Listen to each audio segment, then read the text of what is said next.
Tesla 除了對磁電機械研究之外，他還有一些醫學上的專利發明。1896年，他成立了一間名為 Tesla Ozone Company 的醫護公司，使用自身專利 Corona Discharge Ozone Generator 臭氧釋放機去進行自然療法。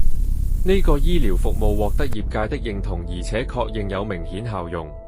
採用橄欖油等多種天然物質與臭氧來產生抗老作用之外，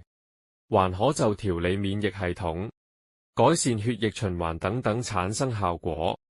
而1904年更加入桉樹、松樹同薄荷油等增加功效。其後 Tesla 生產了一種凝膠，將臭氧透過橄欖油起泡至凝固成藥物，提供醫生使用。但對比其他專利，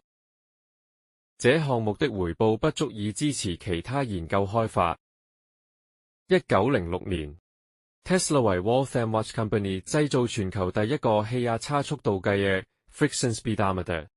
呢個成為業界標準的車速顯示器的專利發明，為當時底特律汽車城各大車廠，包括 Packard、Lincoln and Pierce、Aero Luxury Cars 所使用。在50歲生日時，無葉式蒸汽渦輪發電機研發成功了，除了對流體力學帶來重大影響，更成為標誌性的開創發明。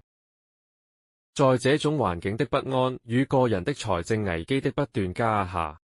，Tesla 仍能開發多種專利去維持研究，但隨着時間的流走，付出比所得到的越來越少。